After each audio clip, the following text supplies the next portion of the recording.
নমস্কার, আমার গল্প পাঠ আসরে আপনাকে স্বাগত। আজ পড়ে শোনাচ্ছি বিভূতিভূষণ বন্দ্যোপাধ্যায়ের একটি ছোট গল্প, মুশকিল।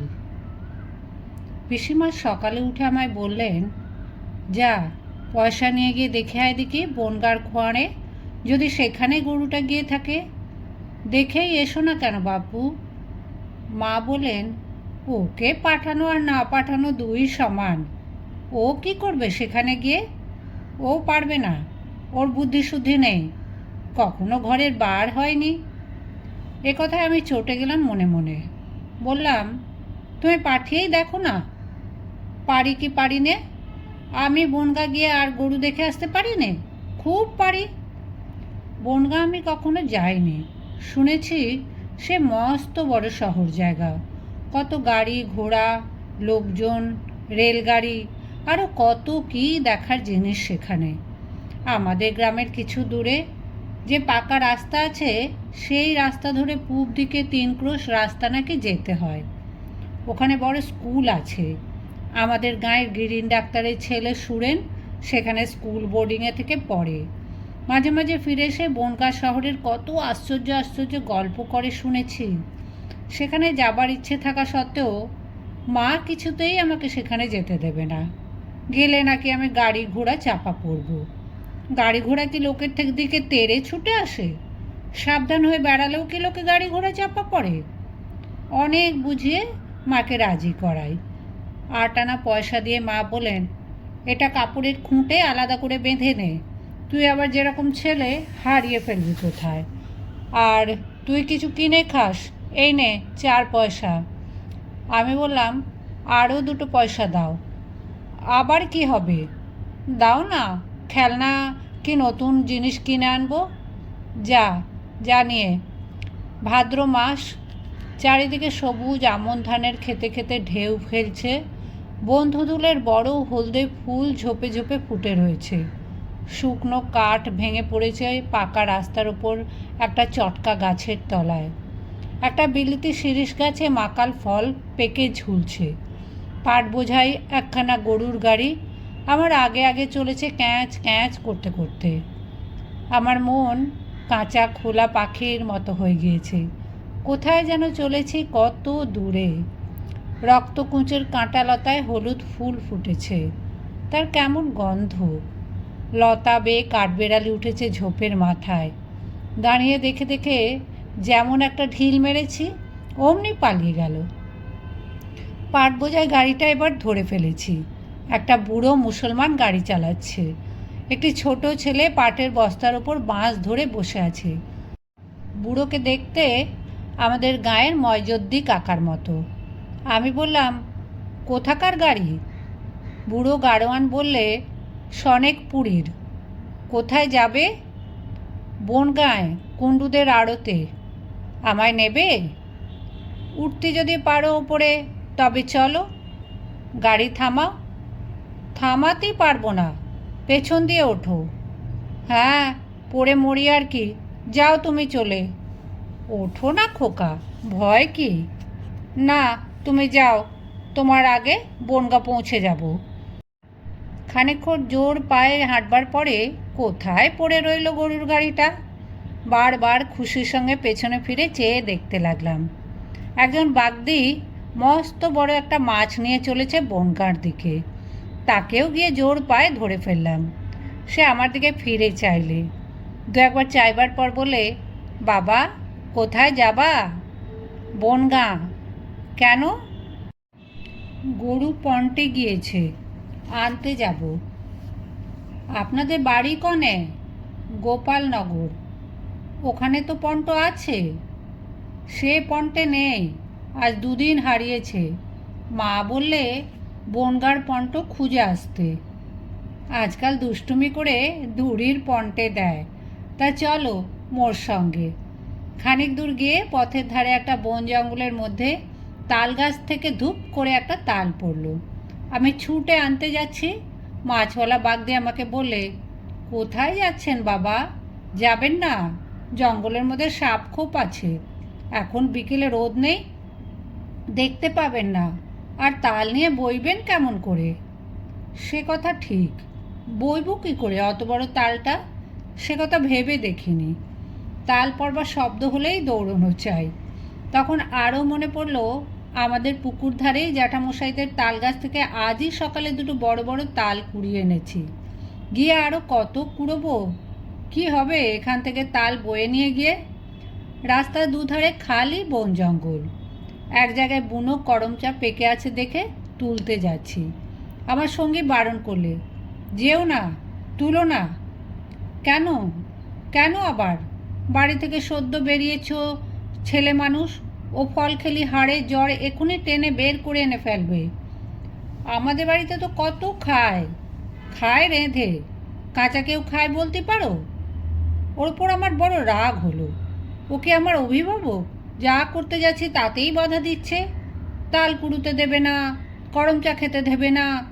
ভালো রে ভালো, তুমি তোমার পথে যাও, আমি আমার পথে যাই।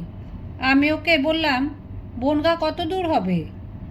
এইবার চাঁপা বেড়ে ছাড়ালি তবে বনগা। তোমার বাড়ি কোথায়? সাত বেড়ে। দূর থেকে একটা সাদা কোঠা বাড়ি চোখে পড়ছে। ওই হলো বনগা শহর। আমার মন আনন্দে ঔৎসুক্যে চঞ্চল হয়ে উঠল। না জানি কত কী জিনিস এখনই চোখে পড়বে। কত বড় শহর বনগা, কী বড় বড় বাড়ি। শহরে ঢুকে দুপাশে দেখতে দেখতে চললাম। মাছওয়ালা বাগদি তখনও আবার সঙ্গ ছাড়েনি। সে বলে, চলুন, আপনি ছেলে মানুষ, আমি পন্টঘর আপনাকে দেখিয়ে দিই। আমি যদি তখন তার সদুপদেশ শুনতাম। যাকগে, আমি তখন ওর ওপর ভয়ানক বিরক্ত হয়ে উঠেছি। আমি এসেছি বেড়াতে, বাবার আর মার শাসন থেকে দূরে। আমি এখানে যা খুশি তাই করব। তুমি কে হে বাপু, সব সময় আমার পেছনে লেগে আছো? আমার গরু আমি নিই না নিই সে আমার খুশি। পন্টে গিয়ে গরু পেলেই আমার এক্ষুনি গরু নিয়ে বাড়ি ফিরতে হবে। আমি একটু বেরিয়ে দেখতে পারবো না? আমি এসেছি শহর বেরিয়ে দেখতে। বাগদি সত্যিই আমায় ছেড়ে এবার অন্যদিকে চলে গেল। আমি আজ বাড়ি ফিরব না, তুমি যাও। আমি আরও এগিয়ে গিয়ে বাজারে পড়লাম। কী লোকজনের ভিড়! ঝুমঝুমি বাজিয়ে এক জায়গায় কি বিক্রি হচ্ছে। চানাচুর, সে আবার কী জিনিস? একটা লোক ঝুমঝুমি বাজিয়ে বলছে, চানাচুর, মজার চানাচুর গরম, যে খাবে ও পস্তাবে, যে না খাবে ও ভি পস্তাবে, মজার চানাচুর গরম। কি ও জিনিসটা? খেয়ে দেখব? আমি এগিয়ে গিয়ে বললাম, কত দাম? কি জিনিস? চানাচুর গরম। 1 পয়সার দেবে? কাহে নাহি দেবে বাবা, এই লাও। লোকটা একটা শালপাতা ছোট ঠোঙা আমার হাতে দিলে। আমি ঠোঙা খুলে ভেতরের জিনিস দেখতে গেলাম তাড়াতাড়ি। ও মা, ছোলা ভাজা আর কি কি ভাজা! কেমন চমৎকার মশলা! একগাল খেয়ে ফেললাম। ও মা, কি চমৎকার! আর 1 পয়সার চানাচুর নিলাম, বাড়ি নিয়ে যাব ছোট ভাইটার জন্যে। এক জায়গায় একটা মুচি জুতো সেলাই করছিল। তার সামনে একটা লোহার 3 পায়া জিনিস, তার ওপর রেখে জুতোয় ঠুকছিল পেরেক। আমি অনেকক্ষণ দাঁড়িয়ে দেখলাম। সেখানে কী সব বড় বড় দোকান, কত রকম জিনিস সাজানো। একটা দোকানে নানা রকম ফল বিক্রি হচ্ছে। সেই দিকে গিয়ে দেখি, বললে কেউ বিশ্বাস করবে না আমাদের গাঁয়ে। কি বিক্রি হচ্ছে বলো তো? আম। কেউ কখনো শুনেছে ভাদ্র মাসে আমের কথা? আষাঢ়ের প্রথমে 2-1টা গাছে আম থাকতে দেখা যায় আমাদের ওদিকে। আম এখনো বিক্রি হয়, পাকা আম। আমি সেই ফলের দোকানের সামনে দাঁড়িয়ে আমগুলো কতক্ষণ ধরে দেখলাম। কত শিল নোড়া একটা দোকানে! এত শিল নোড়া কেনে কে? কত রকম টোপর বিক্রি হচ্ছে একটা দোকানে। টোপর তো মালিরা করে দেয় দেখেছি, দোকানে বিক্রি হয় জানতাম না। পেছন দিকে একটা শব্দ শুনে চেয়ে দেখি, এর নাম কি গাড়ি? বারে, মানুষে টেনে নিয়ে যাচ্ছে, অথচ তার ভেতরে লোক বসে। একজনকে বললাম, ওটা কি গাড়ি? রিক্সা গাড়ি বলে ওকে খোকা। রিক্সা গাড়ি?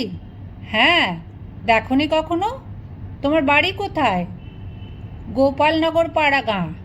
তাই দেখনি, এ গাড়ি এখানেই নতুন এসেছে, একখানা মাত্র দেখেছি। আরও এগিয়ে গিয়ে দেখি একটা ফাঁকা জায়গায় ভিড় করে গোল হয়ে লোক দাঁড়িয়ে আছে। ভিড় ঠেলে ভেতরে ঢুকলাম। কি ব্যাপার দেখি, একটা লোক ফড় খেলছে। 4 পয়সা দিলে 4 আনা ফেরত দিচ্ছে জিতলে। আমি ফড় খেলা আমাদের গাঁয়ের মেলার সময় দেখেছি। বাবা খেলতে দেয় না, নইলে আমার খেলার খুব ইচ্ছে। দাঁড়িয়ে দাঁড়িয়ে খেলা দেখছি, আরও অনেক লোক দেখছে, খেলছেও অনেক লোক। এই উপযুক্ত সুযোগ, আর আসবে না। মায়ের দেওয়া 8 আনাটা কিছু না ভেবেই একটা ঘরে দিলাম। খেলার মালিক বললে, কার আধুলি? আমার। আধুলি উঠিয়ে নাও। কেন? আমি খেলেছি যে। না, তুমি আধুলি নিয়ে চলে যাও। না, আমি খেললাম। বারে, হেরে গেলে আমার কোনো দোষ নেই কিন্তু খোকা। আমার দৃঢ় বিশ্বাস হলো আমি এবার ঠিক ধরেছি। জিতবো বলে ও শুধু ওই রকম করছে। চালাকি পেয়েছো? আমি বললাম, না, তোমার কোনো দোষ কেন থাকবে? লোকটি অমনি ফোড়ের বাটি তুলে বললে, এই চলে এসো, ছক্কা, তোলো দান। ব্যাস, আমার আধুলি তিরির ঘরে। চোখের নিমেষে সে আধুলিটা আত্মসাৎ করলে। বললে, গেল খোকা, তোমায় বললাম ভালো কথা, তোমার আধুলি তুলে নাও, শুনলে না? আমার চোখে যেন সর্ষের ফুল দেখলাম। হাতে আর একটা পয়সাও নেই আমার। পন্টের গরু কি দিয়ে খালাস করে নিয়ে যাব? সর্বনাশ!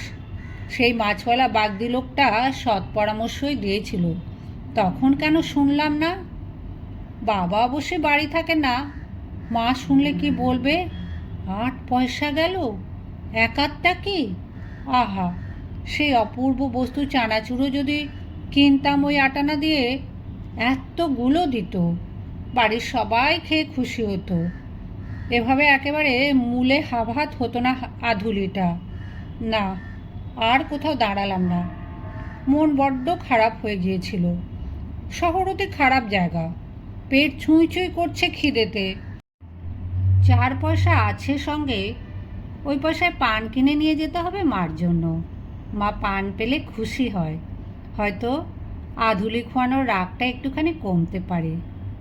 পান কোন দিকে বিক্রি হয়? পান নিয়ে যাই 4 পয়সার। বেলা পড়ে আসছে, 3 ক্রোশ রাস্তা এখন যেতে হবে।